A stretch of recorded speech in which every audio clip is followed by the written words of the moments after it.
Bienvenidos oyentes de Radio Sefarad a este espacio llamado por Israel en Voz, en el que recibimos como cada semana a Israel Winicky. Shalom. Shalom, ¿cómo están? Pues muy bien, en una jornada en la que hoy aquí los oyentes de Radio Sefarad van a disfrutar de varias efemérides. Vamos a hablar de aniversarios, porque tenemos en concreto dos. Hay muchos más, pero vamos a hablar de dos. Israel Winicky nos hablará en un primer lugar de Anwar Sarawak, el presidente de Egipto, que hace 40 años hablaba por primera vez en la Knesset, en el Parlamento israelí. Sí, cuéntanos. Sí. Dicen que un verdadero dirigente se reconoce por sus actos, pero no por sus actos heroicos, sino por sus actos de grandeza.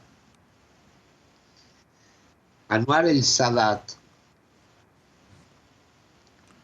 presidente de Egipto, el mismo que en 1973 desató la guerra del Yom Kippur, tuvo el coraje suficiente como para darse cuenta que la guerra no era el camino, que el derramamiento de sangre solo traía más derramamiento de sangre. Y tomó una decisión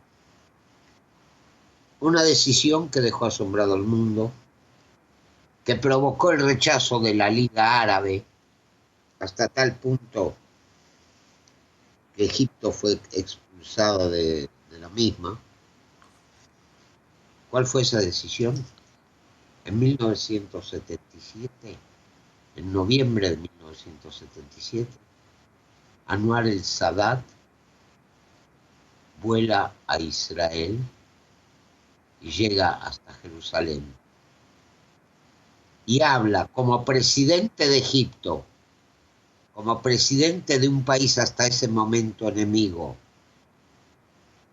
y el más duro de todos los enemigos, aclaremos,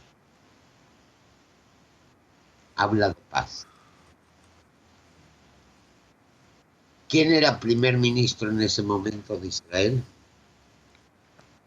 Menachem Begin, otro duro entre los duros, el que encabezó la lucha contra las fuerzas coloniales de ocupación británicas.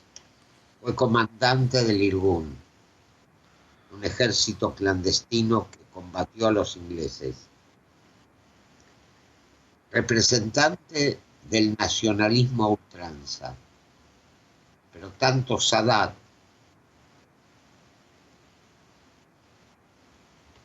como Begin supieron dejar de lado las diferencias y llegar en 1979 a firmar un acuerdo de paz con Egipto que todavía existe, que todavía sigue en pie. Vemos el mundo actual,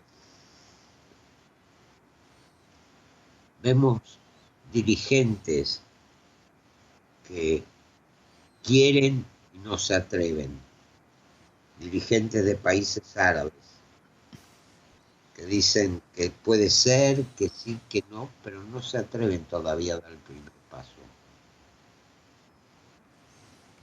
Quizás esos dirigentes tendrían que aprender del ejemplo de Sadat. Aclaremos, ese paso a Sadat le costó la vida. Fue asesinado por extremistas islámicos, miembros de los hermanos musulmanes, que lo consideraban un traidor.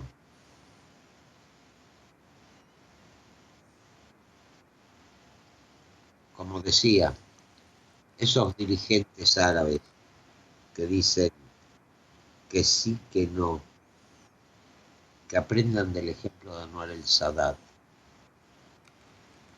que dejen de lado sus mezquindades piensen un poco en sus pueblos, como el mismo Sadat lo hizo, y vengan a Israel. Nosotros siempre estamos dispuestos a la paz. Para nosotros, la paz es fundamental. Para nosotros, la vida de nuestros ciudadanos es fundamental. Piensen, que ellos también piensen en sus ciudadanos y en la importancia de la vida. Y vengan, acá van a ser recibidos con los brazos abiertos. Pues ese era No sé si has terminado, Isi, discúlpame. Terminé. Bien, pues ese era el primer comentario, como les decía, el primer aniversario del que quería hablar y comentar Israel Winicky en este Por Israel en Voz de hoy. Tenemos otro, nos trasladamos también en esta ocasión un 20 de noviembre de hace 72 años, cuando comenzaban los primeros juicios de Nuremberg, Isi. Así es. No se trató solamente de juzgar individuos, porque si hubiera sido ese el caso, una vez terminado el juicio se terminaba todo, sino que se juzgó un sistema, se juzgó una ideología y se sentó las bases para que aquellos que quisieran cometer crímenes de guerra lo pensaran dos veces. Vamos a comenzar desde el principio. Sabemos que en 1945 la Alemania nazi se rinde. El panorama que vieron los aliados en su avance por Europa fue de muerte y destrucción. Encontraron campos de exterminio, fosas comunes, aldeas arrasadas, civiles ejecutados. Decidieron juzgar ese sistema. Decidieron juzgar a los criminales. ¿A quiénes tomaron? Voy a primero decir los nombres y los cargos que ocupaban. Martin Bormann, que fue sucesor de Hess como secretario del partido nazi. Hans Frank, gobernador general de la Polonia ocupada. Wilhelm Frick, ministro del Interior. Hermann Göring, comandante de la Luftwaffe y presidente del Reichstag. Alfred Jodl, jefe de operaciones de la Wehrmacht. Ernst Kaltenbrunner, jefe de la RSHA y de los Einsatzgruppen, o sea, de la Gestapo. Wilhelm Keitel, comandante de la Wehrmacht. Joachim von Ribbentrop, ministro de Relaciones Exteriores. Alfred Rosenberg, ideólogo del racismo y ministro de los territorios ocupados. Fritz Sauckel, director del programa de trabajo esclavo. Arthur Seyss-Inquart, líder del Anschluss, o sea, la anexión de Austria, y gobernador de los Países Bajos ocupados. Julius Streicher, jefe del periódico antisemita Der Stürmer. Walter Funk, ministro de Economía. Rudolf Hess, ayudante de Hitler. Erich Raeder, comandante en jefe de la Kriegsmarine, o sea, la Marina de Guerra. Albert Speer, arquitecto y ministro de Armamentos. Baldur von Schirach, líder de las juventudes hitlerianas. Konstantin von Neurath, ministro de Relaciones Exteriores, protector de Bohemia y Moravia. Karl Dönitz, comandante de la Kriegsmarine y sucesor designado de Hitler. Hans Friese, ayudante de Joseph Goebbels en el Ministerio de Propaganda. Franz von Papen, ministro y vicecanciller. Halmer Schacht, expresidente del Reichsbank.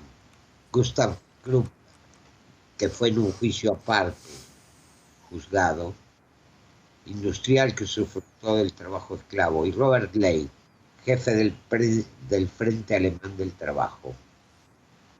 Como vemos, acá se juzgó a todo el espectro político y dirigente alemán. a las finanzas, fuerzas armadas, sistema policial, propaganda, industria y por supuesto las fuerzas parapoliciales. Hubo las siguientes condenas. Bormann fue condenado en ausencia, a muerte. Hans Frank, condenado a la horca. Wilhelm Frick, muerto en la horca. Goering, condenado a muerte en la horca, se suicidó. Jodl, muerte en la horca. Ernst Kaltenbrunner, muerte en la horca. Keitel, muerte en la horca. Von Ribbentrop, muerte en la horca.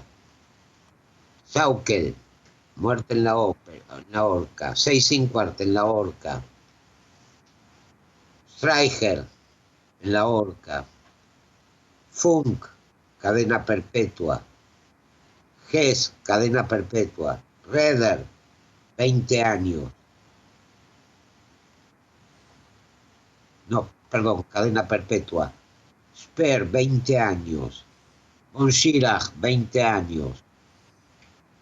Von Neurath, 15 años. Dönitz, 15 años. Frischet, von Papen y Schacht fueron absueltos.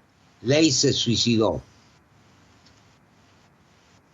Ahora, ¿qué pasó? Estos juicios, que si se los mira desde el punto de vista legal, no tendrían que haber tenido lugar porque la ley se creó después de cometido el delito. Tienen una importancia muy grande. Primero, que los que juzgaron a los criminales fueron las potencias vencedoras. Estados Unidos, Francia, Gran Bretaña y la Unión Soviética. Segundo, abrió el camino para, a través de ello, llegar a otros juicios, que fueron el juicio de los médicos, contra 24 médicos acusados de conspiración, crímenes de guerra, etcétera, etcétera. Los juicios a jueces, contra 16 abogados y jueces que crearon todo el aparato jurídico nacional socialista.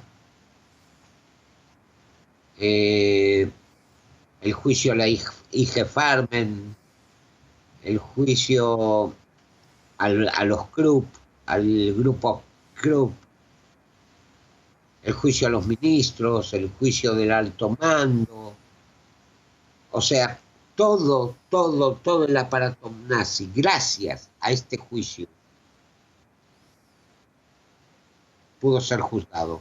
Inclusive se han llevado a cabo juicios como el de Auschwitz en los años 60.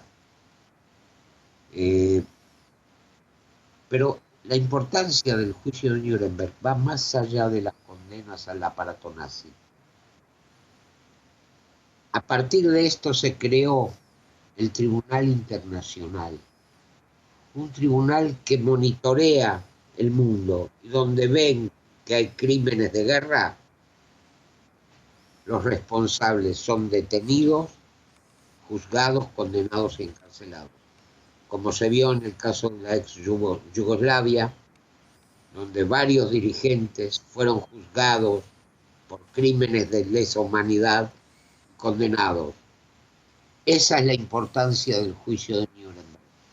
Por eso es importante recordarlo hoy. Sabemos que fue la puerta que abrió el camino